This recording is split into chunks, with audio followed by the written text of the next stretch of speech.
श्रीरामभद्राय नमः।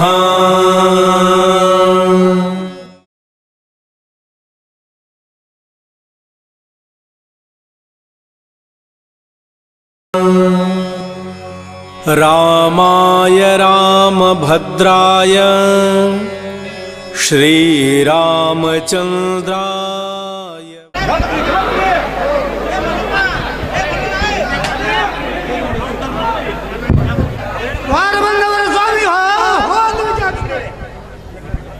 ಸಂಗೀತಗಾರ ಒಂದು ವೇಳೆಯಲ್ಲಿ ಮಾತಾಡಿದ್ರೆ ಮಾತುವಿಲ್ಲ, ಮಾತಿನ ಪ್ರಸಂಗವಿಲ್ಲ. ಇವರು ಯಾರಿಲ್ಲ, ನೀನೇ ಸಂಗೀತಗಾರ. ಅವರು ದೊಡ್ಡ ಮಹಾರಾಜರು ಕಾಳ್ತಾರೆ, ಹಿನ್ನೆಲೆ ಬೆರದಾಕಿ ಮಾತಾಡ್ರಿ. ಸುಂದರ ಸಾರಥಿ ಚೆಲವಿಕೆಯಲ್ಲಿ ಚಂದ್ರನೋ, ಭೋಗದಲ್ಲಿ ಇಂದ್ರನೋ, ರಾಗದಲ್ಲಿ ಗಂಧರ್ವನೋ, ತ್ಯಾಗದಲ್ಲಿ ಕರ್ಣನೋ, ರೂಪದಲ್ಲಿ ರುದ್ರನೋ, ಪರಾಕ್ರಮದಲ್ಲಿ ಪರಶುರಾಮನೋ, ಪ್ರತಿಜ್ಞಾನಿಯಲ್ಲಿ ಭೀಷ್ಮನೋ, ನ್ಯಾಯದಲ್ಲಿ ಧರ್ಮನು, ನೀತಿಯಲ್ಲಿ ನಳರಾಜನು. ಇಂಥ ವಜ್ರ ಮಂಟಪದೊಳಗೆ ಪ್ರಜಾಸುತ್ತ ಬಂದ ಕುಂತವರಿಗೆ ದಾರೆಂದು ಕೇಳುವೆನು. ತಾವುದಾರು ದೇವ ಕರಗಳನ್ನು ಧರಿಸಿ ಪಟುತ್ತರಗೈದು ನಿಶ್ಚಲ ಯುಕ್ತಿಯಂ ದಾಟಿ ತುಟಿಗೆ ತುಟಿ ಒಂದರೆ ಮೃದು ನುಡಿಗಳಿಂದ ಬಂದವರಿಗೆ ದಾರೆಂದು ಕೇಳುವ ನೀನು ದಾರು ಸೇವಕ ದ್ವಾರಪಾಲಿಕ. ಹೇ ದೇವ, ನಮ್ಮ ನಾಮ ಒಂದು ಸೂಜಿ ಮುರಿಸಿ 9 ಬೆಳಗವು ಮಾಡಿಸಿ ಹಾದಿ ಮೇಗಿನ ಹೊಲದಲ್ಲಿ ಹತ್ತರಕ್ಕಿ ಪಲ್ಲಿ ಬೇರೆ ಕಡಿಯುವಂತ ಕೊರಕ ಸಾರಥಿ ಅನ್ನುತ್ತಾರೆ. ತಾವುದಾರು ರಾಜ ರವಿಕೋಟಿ ತೇಜ. ಎಲೈ ಸಾರಥಿ ರಾಜೇಂದ್ರ ಭೂಪತಿ. ನಾನು ದಾರಂದರೆ ಈ ಪದ್ಮಭುವನ ಬ್ರಹ್ಮಾಂಡ ಮಧ್ಯದೊಳ ಪರಿಚಯಿಸುವ ಶ್ರೀ ಖಾಂಡವನ ಮಂಡಲದಲ್ಲಿ ಸೂರ್ಯ ಪ್ರಕಾಶದಿಂದಲೋ ಅನಂತ ವೈಭವಗಳಿಂದಲೋ ಶೋಭಿಸುವ ಅಯೋಧ್ಯ ಪಟ್ಟಣ ಇರುವಂತ ಮಹಾಧನವಾದ ಅಯೋಧ್ಯ ನಗರಕ್ಕೆ ಪರಿಪಾಲಿಸುವಂತ ಕರ್ತುರ್ಗ ಎಲೈ ಸಾರಥಿ ರಾಜೇಂದ್ರ ಭೂಪತಿ. ರಥ ಪಲ್ಲಕಿ ಪದಾದಿಗಳಿಂದಲೂ ಅನಂತ ವೈಭವಗಳಿಂದಲೂ ಶೋಭಿಸುವಂತ ದಶರಥ ರಾಜನ ಪತ್ನಿ ಪಟ್ಟದ ರಾಣಿ, ಚತುರ್ವೇದ ಪಾರಾಯಣಿ, ಮಾತಾಯಿ ಕೌಶಲ್ಯಾದೇವಿಯ ಗರ್ಭದಲ್ಲಿ ಸಂಭೂತನಾದ ಶ್ರೀಮದ್ ರಾಜಾದಿರಾಜ ಶ್ರೀರಾಮಚಂದ್ರನೆಂದು ಜಯಬೇರಿ ಹೊಡೆಯುವಂತವನಾಗಲೇ ಸಾರಥಿ ದಿವ್ಯ ಭಾರತಿ. ಶ್ರೀರಾಮಚಂದ್ರನಾದ್ರೆ ಬಹಳ ಸಹಜವಾಯಿತು, ಕುಳಿತಂತ ಮಂದಿಗೆ ಅತ್ಯಾನಂದವಾಯಿತು. ತಮ್ಮ ರಾಜ್ಯ ಮಂದಿರ ಬಿಟ್ಟು ನೆರೆದಿರುವ ಸಭಾ ಮಂದಿರಕ್ಕೆ ಬಂದಿರುವ ಕಾರಣವೇನು? ಭಲೈ ಸಾರಥಿ ರಾಜೇಂದ್ರ ಭೂಪತಿ. ನಮ್ಮ ಇರುವ ಮೇಲ ಮಂದಿರವನ್ನು ಬಿಟ್ಟು ಈ ಕುಳಿತಿರುವ ಸಭಾ ಮಂದಿರಕ್ಕೆ ಬಂದು ಕಾರಣವೇನೆಂದರೆ ಮಾತೆಯಾದ ಕೈಕಾದೇವಿಯ ವಚನ ಪ್ರಕಾರ ವನವಾಸಕ್ಕೆ ಹೋಗುವ ಕಾರಣ ವರುಣವಾಯ್ತು ದೂತ ಕೇಳನ್ನ ಮಾತ ಬಂದ್ರೆ ಬಹಳ ಸಹಜವಾಯ್ತು. ಅಲ್ಲೇ ಸ್ವಲ್ಪ ಮಹತ್ವಾರೆ ತಾಳಲ್ಲಿ ಅಲ್ಲೇ ತಾಳ ಹಚ್ಚಿ ಕೊಡಿ.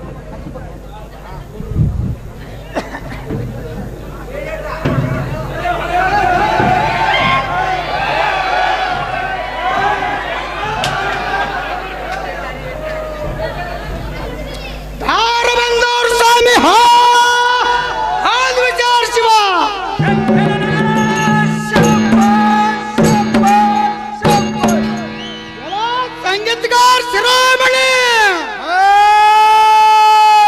ಒಂದೇ ಹೇಳದಲ್ಲಿ ಮಾತಾಡಿದ್ರೆ ಮಾತಿವಲ್ಲ, ಮಾತಿಲ್ಲ ಪ್ರಸಂಗವಿಲ್ಲ. ಹೇಗೂ ನಾ ಬಾಯಿಲಿಂದ ಮಾತಾಡೋರು ಕಾಲಿನಿಂದ ಮಾತಾಡ್ತಾರ. ಅವ್ರು ಯಾರು ಯಾರಿಲ್ಲ ವಿಚಾರಿಸ್ಕೊಂಡು ಹೇಳುವಂತರಾಗೋ ಸಂಗೀತಗಾರ ಶಿರೋಮಣಿ.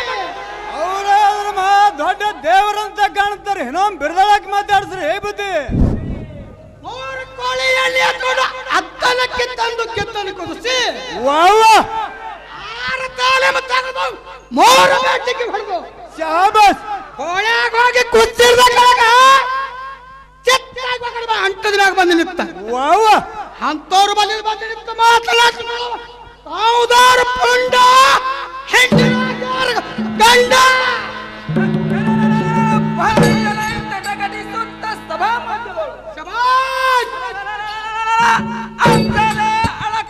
ಬಂದವ್ರಿಗೆ ದಾರಿ ಅಂತ ಕೇಳುವ ಬಾಯಾಗಿನ ಹಲ್ಲ. ನಮ್ಮ ಹೆಸರು ಏನಂದರೆ ಈಗ ಹನುಮಾದರ ಗುಡಿ ಹಾಕೊತ್ತು ಸುಟ್ಟದ ಬಿಡಿ ಸೆತ್ಕೊತ್ತು ಸಾರಥಿ ಸಾರಥಿನವರು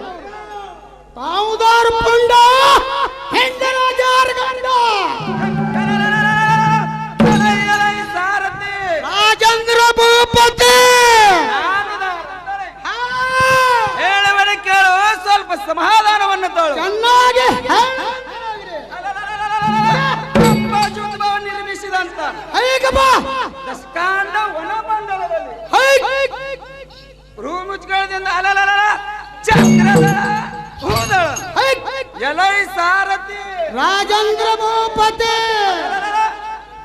ಕೊಂಬಿನಿಂದ ಭೂಚಕ್ರದಿಂದ ಅಲಲಲ ಎಲೈ ಸಾರಥಿ ರಾಜೇಂದ್ರ ಭೂಪತಿ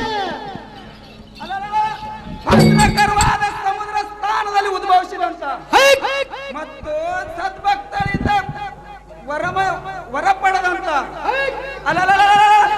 ದಶರಥ ಮಹಾರಾಜನ ಅರ್ಧಾಂಗನಿ ದೇವಿ ಗರ್ಭದಲ್ಲಿ ಜನಿಸಿ ಮತ್ತು ಶ್ರೀರಾಮಚಂದ್ರನ ಅನುಜನಾದ ಲಕ್ಷ್ಮಣನ ಜೀವಂತವನಾದ ಸಾರಥಿ ಲಕ್ಷ್ಮಣ ಮಹಾರಾಜ ಆದ್ರೆ ಬಹಳ ಸಾಧುವಾಯ್ತು ಕೊತ್ತಂತ ಮಂದಿಗೆ ಅತ್ಯಾಧವಾಯ್ತು ನಿಮ್ಮ ರಾಜ್ಯ ಮಧ್ಯೆ ಬಿಟ್ಟು ಕುಳಿತಿರುವ ಸಭಾ ಮಂದಿರಕ್ಕೆ ಬದುಕಿ ಬುದ್ಧಿ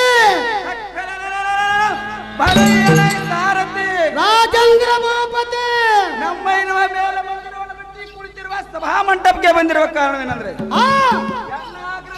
ಶ್ರೀರಾಮಚಂದ್ರ ಕರೆಸಿದ ಕಾರಣಕ್ಕೆ ಬರುಣಾಯ್ತು ಗಂಡ ಸಾರಥಿ ಮಂದಿರ ಬಹಳ ಸಾಧುವಾಯ್ತು ಅಲ್ಲೇ ಸ್ವಲ್ಪ ಮಹತ್ವವನಾಗಲಿ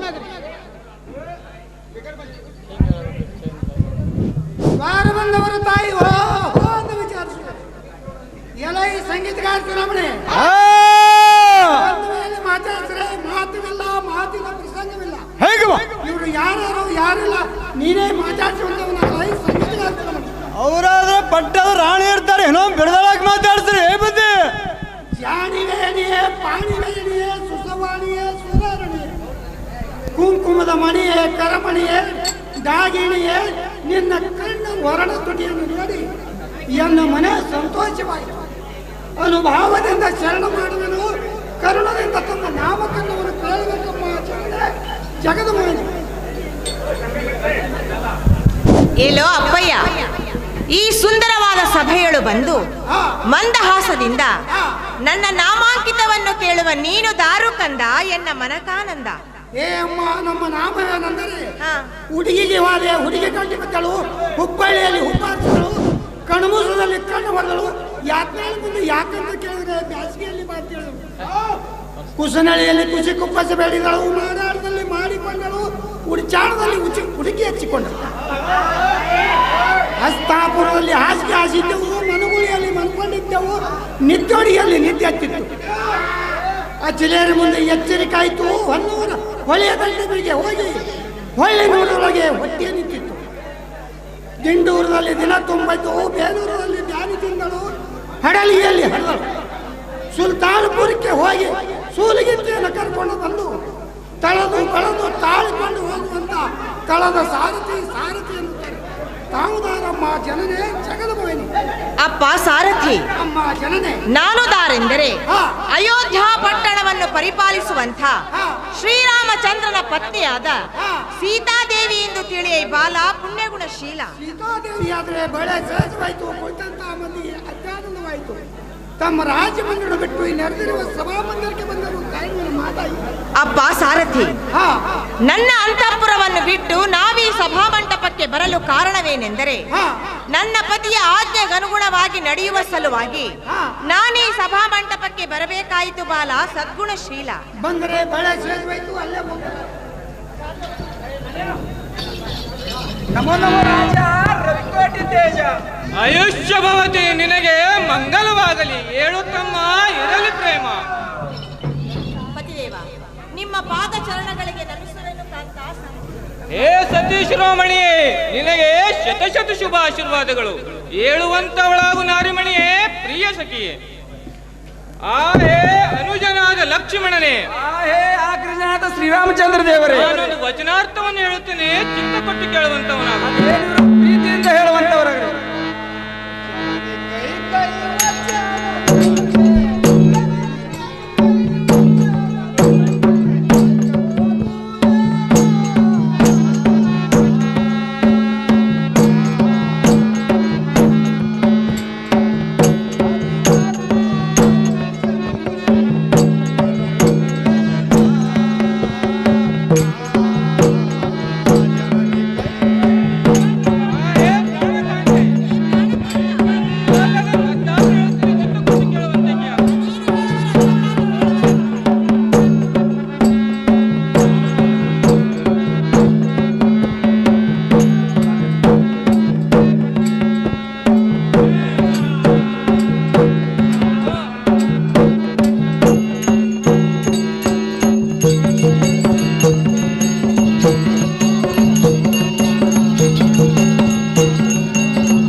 ತಂದೆಯವರು ವಚನ ಕೊಟ್ಟ ಪ್ರಕಾರ ನಾನು 14 ವರ್ಷ ವನವಾಸ ಭೋಗಿಸಲು ಹೋಗುತ್ತೇನೆ.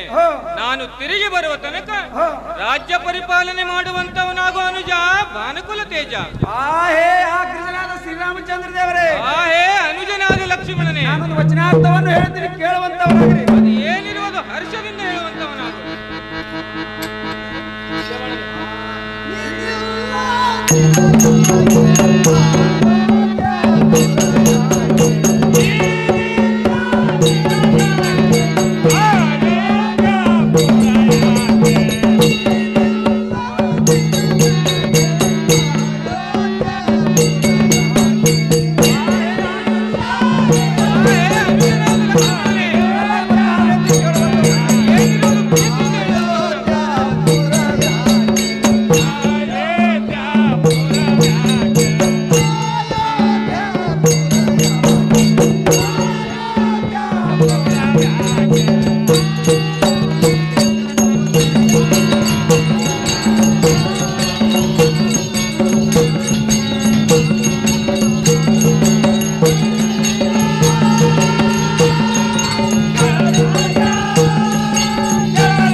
ಪೂರ್ವವನ್ನು ನಾನು ಆಳಬೇಕೆಂದು ಯಾವ ಶಾಸ್ತ್ರಗಳನ್ನು ಹೇಳಿರುವುದು.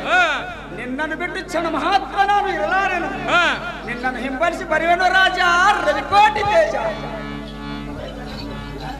ಏನ್ನ ಪ್ರಾಣಕಾಂತೆ, ನಾನೊಂದು ವಚನಾರ್ಥವನ್ನು ಹೇಳುವೆನು, ಚೆನ್ನಾಗಿ ಕೇಳುವಂತ. ಏನಿರುವುದು ಪ್ರೀತಿಯಿಂದ ಹೇಳುವಂತೆ ಆಗು.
ಕಾರಣವನ್ನು ಹಾ ಈ ನಿಮ್ಮ ಪತ್ನಿಯಾದ ನನಗೆ ತಿಳಿಸಿ ಕೊಡಬೇಕು ಕಾಂತ ಸದ್ಗುಣವಂತ. ಹೇ ಪ್ರಾಣದಲ್ಲವೇ, ನಾನು ವನವಾಸಕ್ಕೆ ಹೋಗುವ ಕಾರಣವೇನೆಂದರೆ ಕೃತಯುಗ ಆರಂಭದಲ್ಲಿ ದೇವದಾನವರಿಗೆ ಯುದ್ಧ ನಡೆದ ಸಮಯದಲ್ಲಿ ನಮ್ಮ ತಂದೆಯು ಯುದ್ಧಕ್ಕೆ ಹೋಗಿದರು. ಆ ಸಮಯದಲ್ಲಿ ತಂದೆಯವರ ರಥದ ಅಚ್ಚು ಮುರಿಯಲಾಗಿ ಮಾತೆ ಕೈಕಾದೇವಿಯು ತನ್ನ ಕರಗಳನ್ನು ಅಚ್ಚು ಮಾಡಿ ಯುದ್ಧವನ್ನು ಸಾಗಿಸಿದನು. ಸಮಯ ಮುಗಿದ ನಂತರ ದಶರಥ ಮಹಾರಾಜರು ನೋಡಿ, ಹೇ ಎನ್ನ ವೀರ ಮಾತೆ, ಏನು ಬೇಡು ಅಂದಾಗ ಮಾತೆಯು 2 ಪ್ರಕಾರದ ವರಗಳನ್ನು ಬೇಡಿದಳು. ಅದು ಏನೆಂದರೆ ರಾಮನಿಗೆ 14 ವರ್ಷ ವನವಾಸ ಮತ್ತು ಭರತನಿಗೆ ಪಟ್ಟವಾಗಬೇಕೆಂದು ಬೇಡಿದಳು. ಅದಕ್ಕೆ ತಂದೆಯು ತಥಾಸ್ತು ಎಂದು ವಚನ ಕೊಟ್ಟ ಕಾರಣ ನಾನು ವನವಾಸಕ್ಕೆ ಹೋಗುವನು ಕಾಂತೆ ಸದ್ಗುಣವಂತೆ. ಹೇ ಎನ್ನ ಪ್ರಾಣವಲ್ಲ, ಹೇ ಪ್ರಾಣದಲ್ಲವೇ, ನೀವು 14 ವರ್ಷಗಳವರೆಗೆ ವನವಾಸಕ್ಕೆ ಹೋಗಿದ್ದೆ ಆದರೆ ನಿಮ್ಮ ನಗಲಿ ನಾನು ಕ್ಷಣ ಮಾತ್ರ ಇರಲಾರೆನು ಕಾಂತ. ಅಲ್ಲದೆ ಪತಿಯ ಪಾದ ಚರಣಗಳ ಸೇವೆಯಿಂದ ದೂರವಿರಬಾರದೆಂದು ಪತಿವ್ರತ ಧರ್ಮಶಾಸ್ತ್ರದಲ್ಲಿ ತಿಳಿಸಿ ಹೇಳಿದೆ. ಆದ್ದರಿಂದ ನಾನು ಕೂಡ ನಿಮ್ಮೊಂದಿಗೆ ಬರುವೆನು ಕಾಂತ ಎನ್ನ ಸದ್ಗುಣವಂತ. ಹೇ ತಮ್ಮನಾದ ಲಕ್ಷ್ಮಣನೇ, ಶ್ರೀರಾಮಚಂದ್ರ ದೇವರೇ, ಮಹಾಪತಿವ್ರತೆಯಾದ ಸೀತಾದೇವಿಯು ನಾವು ಎಲ್ಲರೂ ಕೂಡಿಕೊಂಡು ವನವಾಸವಂಗೈದು ರಾಜ್ಯ ವೈಭವ ಬಟ್ಟೆಯನ್ನೆಲ್ಲ ತ್ಯಜಿಸಿ ಮುನಿವಸ್ತ್ರಂ ಧರಿಸಿ ಹೋಗೋಣ ನಡಿರೆಯ ಅನುಜ ಭಾನುಕುಲ ತೇಜ.